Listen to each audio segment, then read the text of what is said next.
नमस्कार दोस्तों। ऑलमोस्ट 1.5-2 हफ्तों के बाद वीडियो शूट कर रहा हूँ क्योंकि मेरी सिविल सर्विस की एग्ज़ाम थी 4 अक्टूबर को, इसलिए मैं वीडियो नहीं बना पा रहा था। तो इस बीच बहुत सी घटनाएं घटित हुई जिसमें किसान बिल पास हो गया, महात्मा गांधी और लाल बहादुर शास्त्री की जयंती हो गई और इसमें सबसे ज़्यादा निंदनीय घटना हुई वो हाथरस कांड था। तो इस वीडियो में हम आपसे हाथरस कांड के बारे में ही डिस्कशन करेंगे।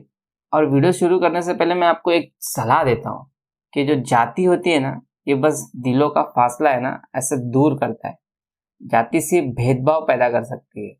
और इस पूरे वीडियो में मुझे क्या गलत लगा है, मैं मेरी राय प्रस्तुत कर रहा हूँ, तो आप अपनी राय भी मुझे कमेंट करके बताइए कि आप इन सब चीज़ों को लेकर क्या सोचते हो कि देश में रेप को कैसे रोका जा सकता है, जाति व्यवस्था को कैसे रोका जा सकता है। तो मुझे आप नीचे कमेंट करके ज़रूर बताना।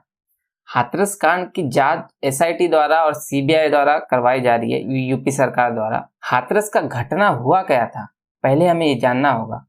हाथरस में एक शेड्यूल कास्ट से बिलोंग करने वाला समुदाय और एक अपर कास्ट को बिलोंग करने वाला समुदाय, दो समुदाय की आपस की नोकझोंक थी जो एक दिन हिंसक हो गई। और उसके अंदर एलिगेशन ये लगाया गया लड़की के परिवार द्वारा कि उनकी बेटी का गैंग रेप किया गया है और लड़कों का परिवार ये कह रहा है कि उन्हें फंसाया जा रहा है। तो ये तो जांच का विषय है, इस पर हम बहस नहीं करेंगे। हम बहस उस मुद्दे पे करेंगे जो इस पूरे विवाद में एक जाति का एक रूप धारण कर लिया है, और उस प्रशासन और उस पुलिस की भी बारे में बात करेंगे जिसने पूरी घटना में अमानवीय तरीके से इसको पूरा देखा गया है। तो पहले हम इस प्रशासन और पुलिस के बारे में बात करते हैं। सुप्रीम कोर्ट का आदेश है कि व्यक्ति मर जाए उसकी गरिमापूर्ण अंतिम संस्कार का उसको पूरा अधिकार है, और इस संविधान के आर्टिकल 21 में स्पष्ट शब्दों में लिखा गया है। अभिव्यक्ति की स्वतंत्रता में इस सब बातों का मेंशन सुप्रीम कोर्ट ने किया है कि अभिव्यक्ति की स्वतंत्रता को किस किस आधार पर देखा जा सकता है। तो जो प्रशासन और पुलिस ने उस दिन उस लड़की के साथ जो किया है उसकी जितनी निंदा हो सके उतनी कम है, क्योंकि आपने उस लड़की की लाश को बिना परिवार के इजाजत के जला दिया। और जलाने के बाद आपका ये मूर्ख जैसा हंसना, ये इनकी तस्वीरें देखिए कैसे पागल जैसे हंस रहे किसी लड़की की लाश जलाने के वक्त। तो ये सब घटनाएं बहुत विचलित करने वाली है। और प्रशासन ने अभी तक उस डीएम के खिलाफ कोई कार्रवाई नहीं की जिसने इस पूरी घटना में एक निंदनीय अपराध किया है। और इस पूरी घटना में हाई कोर्ट ने स्वतः संज्ञान लेते हुए, इलाहाबाद हाई कोर्ट ने स्वतः संज्ञान लिया है और उन्होंने इन सभी अधिकारियों को, यूपी सरकार को कटघरे में खड़ा किया है और इन सब पे कार्रवाई 12 अक्टूबर को होने वाली है। तो वहां तो इनको जवाब देना ही है कि उन्होंने इतनी निंदनीय घटना कैसे कर दी। और इस घटना में दूसरा पहलू ये है कि लोग इसे जाति का रूप दे रहे। आपसे मैं एक सवाल करता हूँ कि जो लोग इसे जाति का रूप दे रहे, वो लोग अगर यही घटना किसी रसूखदार जाति वाले के साथ हुआ रहता, शेड्यूल कास्ट के ही लोगों को मैं बता रहा हूँ, शेड्यूल कास्ट में भी ऐसे बहुत से लोग हैं जैसे बहन जी मायावती हो गई, चंद्रशेखर आजाद रावण हो गए, अगर इनके परिवार में से किसी के साथ अगर ऐसी घटना होती जिनकी घर में किसी व्यक्ति का शरीर प्रशासन पुलिस ऐसे बिना उनके परमिशन के जला देते, तो आपको लगता कि प्रशासन पुलिस में इतना हिम्मत है कि उनके परिवार के किसी इंसान को ऐसे जला दे? तो बस ये कहने की बात होती है कि जाति इस पूरी घटना को जाति से जोड़ रहे, क्योंकि उनकी रोटियां इसी पे चलती है, उनको वोट इसी पे मिलते हैं, इसीलिए इस पूरे विवाद में जाति व्यवस्था को डाल के देखा जा रहा है। ये नहीं देख रहे कि एक गरीब लड़की के साथ अन्याय हुआ है तो उसको इंसाफ कैसे दिलाया जा सके। इस पर कोई बहस नहीं हो रहा है, लेकिन इस पूरे विवाद में जाति का पूरा ऐसे रूपरेखा करके दिखा रहे। तो यही मुझे बहुत गलत लग रहा है कि अगर आपको इंसाफ दिलाना है किसी महिला के साथ अगर ऐसा व्यवहार हुआ है, उस महिला ने डाइंग डिक्लेरेशन दिया है कि उसके साथ गैंग रेप हुआ है, तो मरते वक्त उस महिला के अंतिम शब्दों का मोल होना चाहिए। और सुप्रीम कोर्ट ने यह अधिकार दिया है कि डाइंग डिक्लेरेशन मान्य है। तो ADG law and order Prashant Kumar ऐसे कैसे कह सकते हैं कि उसका जो रिपोर्ट आया है पोस्टमार्टम रिपोर्ट, उसके अंदर रेप की पुष्टि नहीं हुई है, जबकि निर्भया कांड के बाद सुप्रीम कोर्ट ने ऑर्डर दिया था कि रेप पोस्टमार्टम में आना जरूरी नहीं है। और उसका जो फॉरेंसिक रिपोर्ट आया है उसके प्राइवेट पार्ट पर चोट के निशान है, उसके बारे में अभी तक एक भी statement ADG law and order की तरफ से नहीं आया है। और इस पूरे मामले में ना प्रधानमंत्री ने कुछ अभी तक कहा, ना मुख्यमंत्री परिवार वाले से मिलने गए। आपको एक घटना 2012 की याद ही होगी, जब दिल्ली में एक निंदनीय अपराध हुआ था और सब उसे निर्भया कांड के नाम पे से जानते हैं। उस वक्त आपने देखा था कि यही बीजेपी वाले, यही स्मृति ईरानी तब के प्रधानमंत्री को चूड़ियां भेजी थी और इसी पे पूरा राजनीति हो रहा था। तो वही घटना फिर से दोहराई जा रही है 2020 में और फिर से वही सब राजनीति हो रही है। तो इन 8 सालों में देश में बदला क्या है? निर्भया कांड के लिए सरकार ने एक फाउंडेशन बनाया था, तो आज तक कोई सरकार ने ये इन्वेस्टिगेशन करने की कोशिश नहीं की कि जो निर्भया फंड में पैसे जा रहे हैं, क्या सच में उसका सही उपयोग हो रहा है? क्या वो रेप पीड़िता जो लड़कियां होती हैं उनके ऊपर उन पैसों का इस्तेमाल हो रहा है? और रेप के लिए जितने जिम्मेदार लड़के होते हैं उतने ही जिम्मेदार उनके घर वाले होते हैं, क्योंकि उन्होंने उनकी परवरिश सही तरीके से नहीं की। अगर परवरिश सही तरीके से होती, अगर माँ बेटे का मुंह त्याग करके और बेटे को जितना रिस्ट्रिक्शन बेटी पे देती उतना रिस्ट्रिक्शन बेटे पे भी लगता, उससे कहीं ज्यादा लगता, तो शायद रेप की घटनाएं अपने आप कम हो जाती। तो मेरा ऐसा मानना है कि लोग 100% एजुकेट होने चाहिए और हर फैमिली वाले अपने बच्चों पे जितना लड़कियों पे दबाव बनाते हैं, ये कपड़े मत पहनो, वैसा मत करो, ये मत करो, मतलब तरह तरह के दबाव लड़कियों पे डाले जाते हैं, उसका 10% भी अगर लड़कों पे डाल देना तो ये रेप की घटनाएं अपने आप कम हो जाएगी। लेकिन लड़कों पे वो सारी बंदिशें नहीं डाली जाती है। लड़कों पे प्रकृति के ऊपर छोड़ दिया जाता है कि वो अपने तरीके से बड़े हो जाएंगे, अपने तरीके से व्यवहार सीख जाएंगे। तो लड़के भी वही करते हैं ना जो आसपास उनकी जैसी दोस्ती होती है।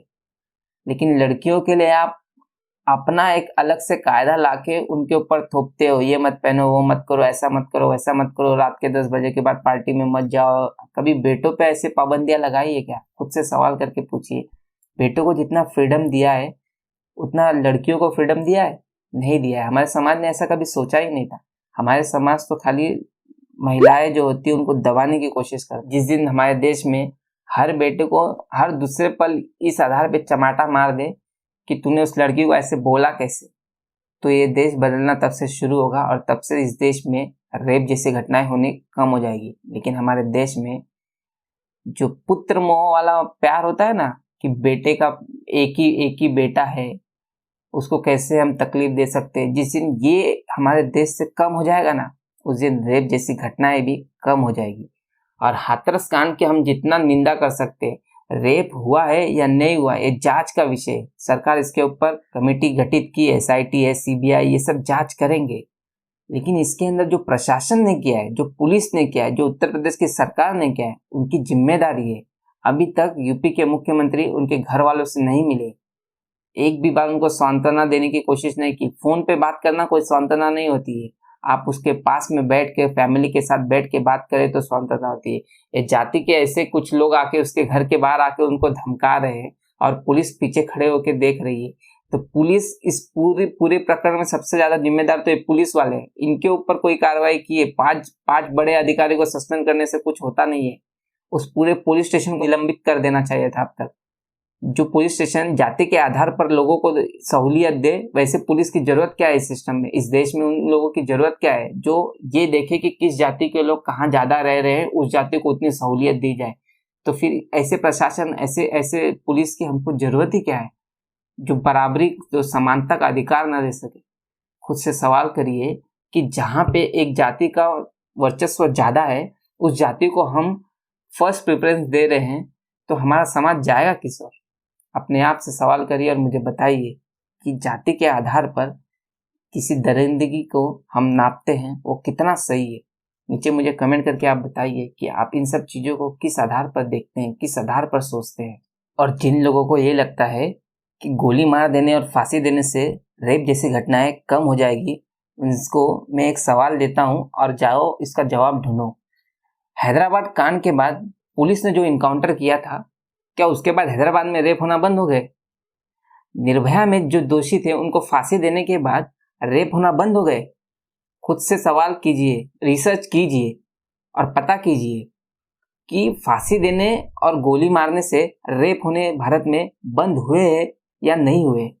जाओ जाके जरा देखिए और आपको इसका जवाब मिलेगा कि बंद नहीं हुए। बंद करना है तो सबसे पहले हमें जो लड़के हैं उन पे पाबंदियां लगानी पड़ेगी, और ये काम सिर्फ और सिर्फ पेरेंट्स कर सकते हैं। जब तक देश का हर एक पेरेंट्स अपने बेटों पर काबू नहीं पाता, तब तक इस देश से रेप होना बंद नहीं होंगे। तो मेरी रिक्वेस्ट है उन सभी माँ बाप से जो ये वीडियो देख रहे हैं, पहले अपने बेटे पर काबू पाना सीखिए। हर उस गलती पर उसे थप्पड़ मारिए जो वो महिला का अपमान करने जैसी बातें लिखते हैं। सोशल मीडिया पे आपको ऐसे बहुत सारे लोग मिल जाएंगे जो महिलाओं पे अभद्र कमेंट करते हैं, तरह तरह की गालियां उनको देते हैं, उनको बोलते हैं तेरा रेप कर दूंगा, ये कर दूंगा, ऐसे ऐसे आपको बहुत सारे कमेंट मिल जाएंगे। अभी ज्यादा दूर मत जाइए, महाराष्ट्र में जो नार्कोटिक्स वाले जो कर रहे हैं, एनसीबी की जो कार्रवाई हो रही है महाराष्ट्र के अंदर, उसके लड़कियों ने सलवार सूट पहन के जो एनसीबी के कार्यालय में गई थी पूछताछ के वक्त, तो उनके कपड़ों पे भी कमेंट किया गया है कि जब वो एक्टिंग करते हैं तो उनके कपड़े ऐसे होते हैं, और अभी जब एनसीबी ने बुलाया है तो उनके कपड़े ऐसे ऐसे। इस देश के लोग हैं, और ये सच्चाई है हमारी कि हम लड़कियों के कपड़े देखकर उनको जज करते हैं। ऐसे लड़कों पर रोक लगाना है, ऐसे कमेंट पर रोक लगाना है। सरकार को इन सब चीज़ों पे ध्यान देना होगा, और सरकार इन सब चीज़ों पे ध्यान नहीं दे सकती है तो फिर कोई कुछ नहीं कर सकता इन सब पूरे मामले में। चाहे आप कितना भी कठोर कानून लेके आ जाइए, चाहे फांसी दे दिए, बीच सड़क में खड़ा करके पत्थर मार लीजिए, जो चाहिए वो सजा दे के देखिए, रेप तब तक कम नहीं होंगे जब तक समाज इसमें खुद एफर्ट नहीं डालेगा। जब तक गार्जियन बच्चों पर एफर्ट नहीं डालते हैं, तब तक इस पूरे विवाद में कुछ नहीं हो पाएगा। सब में सबसे इम्पोर्टेंट पहलू जो है वो माँ का है। जब तक माँ पुत्र वाला प्रेम नहीं छोड़ेगी ना, तब तक कुछ नहीं हो पाएगा। मेरी उन माओं से भी दरख्वास्त है कि आप बच्चों पे कठोर कानून लाइए, और बच्चे मतलब लड़के, ना कि बेटियां। सुप्रीम कोर्ट के कभी कमेंट देखना उन्होंने बेटियों के बारे में क्या क्या लिखा है। सुप्रीम कोर्ट का कमेंट मुझे आज तक बहुत अच्छा लगा है कि उन्होंने कहा था कि बेटे तब तक बेटे हैं जब तक उनकी शादी नहीं होती है। जैसे शादी हो जाएंगी बेटों का रूप आपको दिखने लग जाएगा, लेकिन बेटियां हमेशा बेटी होती है, चाहे शादी हो जाए या शादी ना हो जाए, हमेशा बेटी रहती है। और सुप्रीम कोर्ट का ये कमेंट हमेशा मेरा दिल जीतता है। लेकिन माँ बाप हमेशा पुत्र प्रेम में भीग जाते हैं, लड़कों के आगे उनको कुछ दिखता नहीं है। भले पिता लड़की से कितना भी प्रेम कर ले, लेकिन पिता के मन में भी बेटे को लेकर ही सांत्वना होती है। अरे लड़की कोई गलती कर दे, कमरे में बंद कर दिया जाता है। ऐसे किसी लड़के को बंद नहीं करते आप। अरे आजमा के देख लीजिए, अपने अपने घर की बात है। सब एक घर में आपने देखा होगा, जिस घर में एक बेटी और एक बेटा है ना, उन्हें पता होगा कि अगर बेटी गलती कर दे तो बंद कमरे में मारते। अरे सच है। लेकिन बेटा कर दे ना तो एक दिन की गाली होती है, बस अगले दिन वो घूमने चले जाता है। लेकिन बेटी के साथ ऐसा नहीं करते, उसे बंद कमरे में टॉर्चर किया जाता है। और ये सच्चाई है, आप माने चाहे मत माने। ये सब जब जिस दिन रुक जाएगा ना, रेप होने बंद हो जाएंगे। उसके लिए फांसी, गोली मारो, पत्थर मारो, इन सब की जरूरत नहीं है। पहले समाज को खुद बदलना होगा। उन्हें सोचना होगा कि ये जो दरार है ना लड़का लड़की का, कि बेटियों को बंद कमरे में रख दो, बेटों को खुला छोड़ दो। जिस दिन बेटे को बंद करना सीख जाओगे, बेटियों को खुला छोड़ दोगे ना, समाज बहुत आगे जाएगा। और इस पे आप विचार करिए और मुझे अपनी राय भी बताइए, आपको क्या लगता है। ये तो मैं मेरे दिल की बात बता रहा हूँ, मुझे जो सही लग रहा है वो मैं बता रहा हूँ। हो सकता है मेरे विचार से आप सहमत ना हो सकता है आपकी खुद की विचार हो। और गांधी जी ने ये कहा था कि किसी के विचारों से सहमत मत हो जाइए, पहले उसको देखिए, उसको सुनिए। अगर आपको अच्छा लगे तो उसको फॉलो करिए। ऐसे अंधे बनकर कोई काम नहीं होता है, आंखें बंद करके किसी को फॉलो नहीं किया जाता। पहले सच्चाई देखिए, हमारे समाज में हो क्या रहा है ये देखिए, उसके बाद कमेंट करिए ना। जातिगत भेदभाव तो जिंदगी भर सहना है, इसको ना आप रोक सकते ना मैं रोक सकता। इसको रोकने का अधिकार सिर्फ जिनके पास है, वो खुद इसके ऊपर रोटियां सीख के वोट पाते हैं, तो उसमें आप कुछ कर नहीं सकते। लेकिन जो आपके हाथ में, जो आपके मुट्ठी में, आप उसके ऊपर कंट्रोल ला सकते हो, तभी रेप रुकेगी। जब बेटी को पढ़ाने की बात आती है ना, उसके एजुकेशन पे जब खर्च बढ़ते हैं, तो माँ ये कहकर सवाल उठाती है कि बेटे को भी पढ़ाना है, उसके लिए भी पैसे बचा के रखो, बेटी की शादी में दहेज भी देना है। जबकि सुप्रीम कोर्ट, हाई कोर्ट, इन सब का ऑर्डर है, सरकार का कानून भी दहेज देना मना है, लेकिन होता है ये सब। और इन सब चीज़ों से आप दूर नहीं भाग सकते। गर्ल्स के एजुकेशन में आपके पास पैसे नहीं होते, लेकिन बॉयज़ के एजुकेशन के लिए आपके पास पैसे पैसे होंगे, और नहीं भी होंगे तो आप लोन लेके उसको पढ़ा देंगे, लेकिन बेटी को नहीं पढ़ाएंगे। उसको ये कहा जाता है तू तो ससुराल चली जाएगी, तेरे पे खर्चा करके हमको क्या मिलेगा। ये सवाल है, और यही है वो सिर्फ चीज़ जो इस देश में बेटियों को कमज़ोर कर रहा है। आप बेटे पे सब पाबंदियाँ लगाइए, देखिए कैसे रुकता है रेप। आपको जो सही लगता है मुझे कमेंट करिए। चलिए मिलता हूँ आपसे अगले वीडियो में। जय हिंद।